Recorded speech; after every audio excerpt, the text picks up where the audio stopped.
দিনটা হচ্ছে সানডে, মানে রোববার। দুপুরবেলা আমাদের খাবারে রয়েছে দাদা বৌদির বিরিয়ানি, এবং জোম্যাটো থেকে দিয়ে যাচ্ছে, আর ছেলে পার্সেলটা রিসিভ করতে গেছে নিচে। আনার পর আমি দেখাচ্ছি যে কীরকম দেখতে। এই দেখো, এরকম দেখতে ক্যাজুয়াল, আর তার সাথে সবুজ চাটনি থাকে ওদের স্পেশালিটি। তবে আমি বলতে চাই বিরিয়ানিটা একদম বাজে ছিল।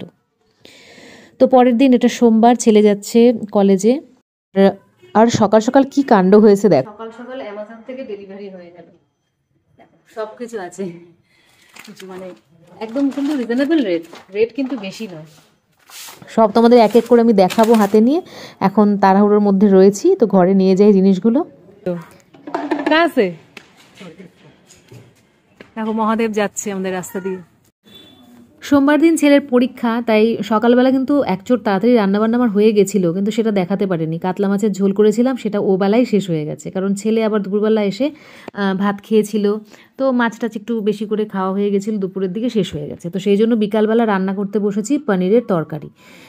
তো একটা 200 গ্রামের পনির এনেছিলাম, তো ওটা একবেলা করলেই হয়ে যাবে বলে সেটাই বসিয়ে দিলাম। ফোড়নে দিয়েছি কালো জিরে আর শুকনো লঙ্কা। শুকনো লঙ্কা তো ডিগবাজি খেয়েছিল একবার দেখলে।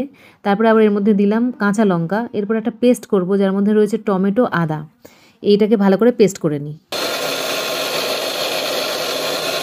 পেস্ট করে নিলাম, দেখো পেস্ট করার পর একদম লাল টুকটুকে একটা এরকম পেস্ট হলো, যেটা আমি একদম ডিরেক্ট এই আলুটার মধ্যে দিয়ে দেবো।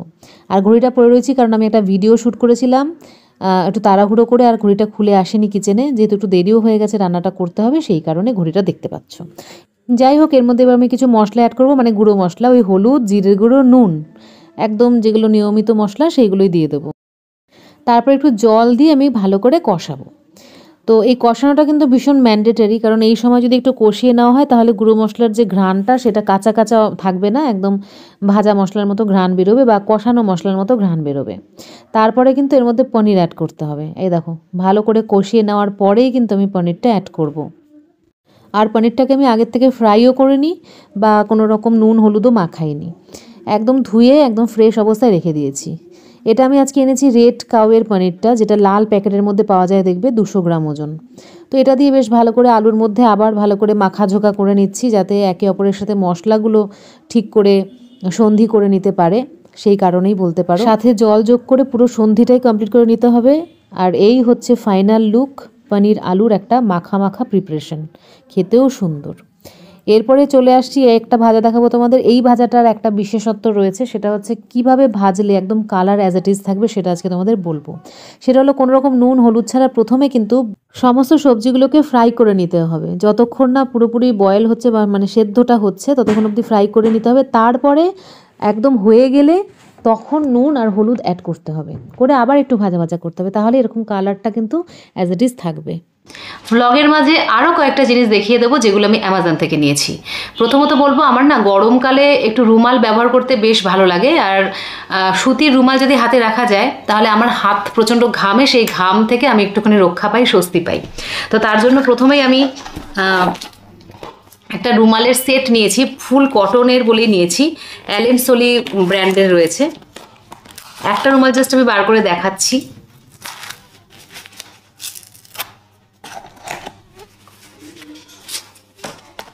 বলা যায় যে ভীষণ সুন্দর রুমালগুলো, একদম সফট।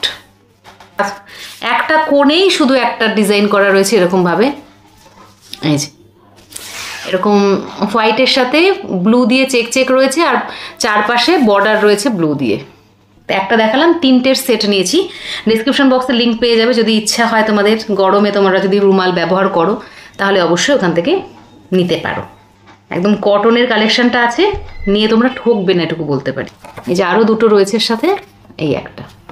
আচ্ছা, এবার দেখাবো, অ্যাকচুয়ালি এটা নিয়েছিলাম মানে শীতের সময়ই, কিন্তু দেখানো হয়নি তোমাদের। আর এবছর আর মনে হয় না ছেলের ইউজ করা হবে, ছেলের জন্যই নিয়েছিলাম। এইরকম ফুল প্যান্ট আর কি, ডেলি ওয়্যারের জন্য। আর কাপড়টা যেহেতু একটু গরম কাপড়, তাই গরমে এটা পরা যাবে না, তবে একটা নিয়ে রাখলাম, শীতে লাগে বলে তুলে রাখবো এটা। তবে খুব ভালো এবং সফট কোয়ালিটি, আর এই ধরনের কালার ছেলে পরতে ভালোবাসে বলে একটা নিয়েই রাখলাম। যা গরম পড়ে যাচ্ছে হুড়মুড় করে, আর ফুল প্যান্ট চলবে না ঘরে, আবার সেই হাফ প্যান্টেই ফিরে আসতে হবে। আরেকটা নিয়েছি এরকম গাউন, এরকম আমার একটা আগে ছিল, তো আমার এটা চয়েস হলো বলে আরেকটা আমি নিয়ে নিয়েছি। এরকম কালারের আমার আগে একটা ছিল, তবে এটার ডিজাইনটা একটু আলাদা, এই যে এখানটা একটু অন্যরকম ডিজাইন আছে, আমি ছবিতে দেখিয়ে দেবো। সেই কারণে এরকম একটা আমি আবার নিলাম, ওটা খারাপ হয়ে গেছে, আবার আগে এরকম প্রিন্টের ওপরেই ছিল একটা। এই প্রিন্টটা আমার দারুণ লাগে। আর আমি একটা দারুণ সোবার কালারের উপরে না একটা কুর্তি নিয়েছি। কিছু কিছু কালার এতটাই সুন্দর হয় না, যে কোনো পারপাসে ইউজ করতে গেলে মনে হয় না যে সেটা পরবো এটা পরবো, এরকম মনে হয় না।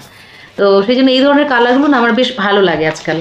মানে যে কোনো জায়গায় তুমি এই ধরনের কালার পরে যেতে পারো, সে পার্টি থেকে শুরু করে এমন কোনো জায়গা যেখানে তোমার একটুখানি সোবার লুক দরকার, সেরকম জায়গাতেও কিন্তু তুমি পরে যেতে পারো। কালারটা ভীষণ সুন্দর, দেখো কালারটা একদম আনকমন কালার, তার সাথে হোয়াইট দিয়ে কাজ রয়েছে, ফুল সুতোর কাজ হোয়াইট দিয়ে, এছাড়া একদম নিচের দিকেও এরকম কাজ রয়েছে। কেমন লাগলো তোমাদের বিশেষ করে এই কুর্তিটা জানাতে কিন্তু একদম ভুলো না। এরপরে নেক্সট আমি যেটা দেখাবো, একটা শাড়ি নিয়েছি। এই ধরনের কালারও প্রচণ্ড ভালো লাগে, নিউট্রাল কালার, মানে এটা গ্রে কালার, এটা একটু মানে ডার্ক গ্রে আছে, আর তার সাথে রেড দিয়ে পার করা রয়েছে। এটা সম্পূর্ণ খাদি কটনের উপরে রয়েছে, পরলে কিন্তু ভীষণ ভালো লাগে, ওই সোবার একটা লুক আসে। কটনের হওয়ার জন্য গরমকালে পরেও খুব আরাম হবে। তো এই 5টা জিনিসের পাশাপাশি আরেকটা জিনিসও তোমাদের দেখাবো, সেটা হচ্ছে একটা জুতো। এই জুতোটা নিয়েছি, জুতোটা কিন্তু একদম ডেলি ওয়্যারের জন্য একদম উপযুক্ত। এর বেল্ট টেল্ট নেই, বেল্ট থাকলে ডেলি ওয়্যারে আমার ভীষণ অসুবিধা হয়, সেই কারণে এই জুতোটা নিয়েছি। আর পরার পর এরকম দেখতে লাগছে, তো দেখতেই পাচ্ছ, আর খুব রিজনেবল রেট, সেই জন্যই নিলাম। আর কালারটা আমি আগে কখনো পরিনি বলে আরও বেশি করে নিলাম। তো প্রত্যেকটা জিনিসের লিঙ্ক কিন্তু থাকবে ডিসক্রিপশন বক্সে, প্লিজ তোমরা ওখানে যাও, গিয়ে চেক করো এবং ওখান থেকে বাই। সবগুলো প্রোডাক্ট আমি নিয়েছি অ্যামাজন থেকে। গুড মর্নিং, আজকে হচ্ছে মঙ্গলবার দিন সকালবেলা থেকে ভ্লগটা রিকন্টিনিউ করলাম। দেখো সকালবেলা ব্রেকফাস্টে বানিয়েছি ডালিয়ার খিচুড়ি, অনেক ভেজিটেবল দিয়ে। ভেজিটেবলের মধ্যে রয়েছে পেঁয়াজকলি, বিনস, টমেটো, গাজর সব। আর এদিকে চা বানিয়েছি, মিস্ত্রিদের জন্য কাজ হচ্ছে বাড়িতে। আর এই যে খেতে বসে পড়েছি। অবশ্য এই যে ডালিয়াটা দেখছো, ডালিয়ার খিচুড়িটা আমার আর আশিসের জন্য, ছেলের জন্য বানাবো পাস্তা। এই পাস্তার মধ্যে একটা টেস্ট মেকার রয়েছে, পাস্তা আর টেস্ট মেকার একসাথে আমি জলে দিয়ে ওটাকে রান্না করব, মানে ম্যাগির মতোই ভীষণ ইজি রান্না করা।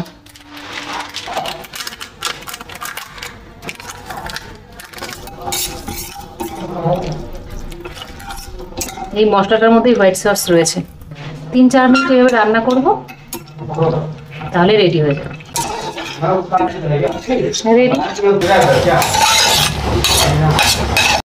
তো দুরকম ব্রেকফাস্ট হয়ে গেল। আর আজকে মঙ্গলবার, ব্রেকফাস্টের এত বাহার দেখে বুঝতেই পেরেছো যে আশিস বাড়ি থাকবে, তাই রান্নাবান্না আমি পরবর্তী ব্লগে দেখাচ্ছি। আজকের মতো tata, bye bye, take care, love you all. Pasta ready.